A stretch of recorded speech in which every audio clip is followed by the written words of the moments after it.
Voici une présentation de la correction de l'exercice 8, page 145. Donc ici, on vous demande de calculer l'intégrale entre 0 et pi sur 4 de sinus x dx.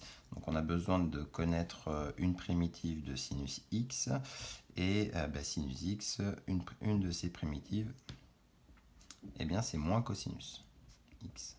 Il faut faire attention, se souvenir que une primitive de sinus c'est moins cosinus, une primitive de cosinus c'est sinus.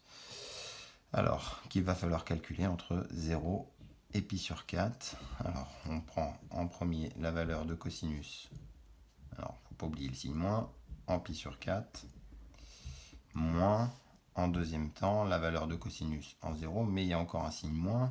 Donc ça, on va se retrouver avec deux signes moins à la suite. On aurait tout de suite pu mettre un plus.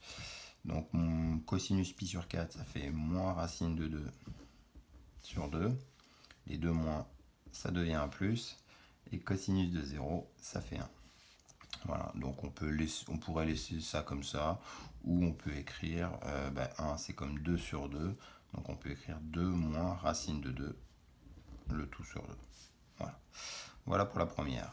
On continue, vous en avez une autre à déterminer dans cet exercice. C'est l'exemple L. Donc c'est l'intégrale de moins pi sur 4 à pi sur 4 de cosinus 2x moins pi sur 4 dx. Alors, ici, on fait appel à nos formules, encore une fois. On a dans notre cours cosinus oméga t ou oméga x plus phi. Eh bien, l'une de ces primitives, ça va être 1 sur oméga. Donc ici, c'est 2 qui jouent le rôle d'oméga. Donc ça veut dire 1 demi de sinus oméga t plus phi, donc 2x moins pi sur 4. Ça, c'est une primitive qu'il va falloir donc déterminer entre moins pi sur 4 et pi sur 4.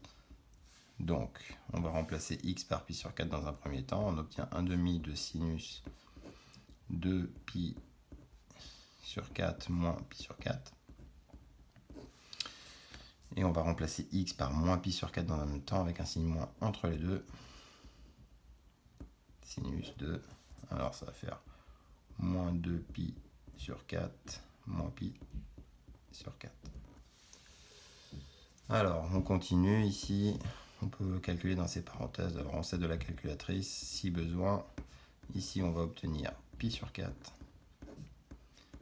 Et de l'autre côté, on va obtenir moins 3 pi sur 4. Alors, si on connaît ces valeurs remarquables, c'est très bien. Si on ne les connaît pas, on les détermine à la calculatrice en pensant qu'il faut bien qu'elles soient mises en mode radian.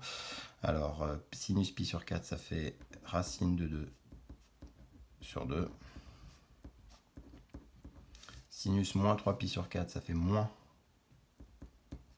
racine de 2 sur 2. Donc au final, on a racine de 2 sur 4, moins et moins. Ça fait plus racine de 2 sur 4. Et donc ça fait 2 racines de 2 sur 4, ça fait racine de 2 sur 2. Voilà pour ces exemples.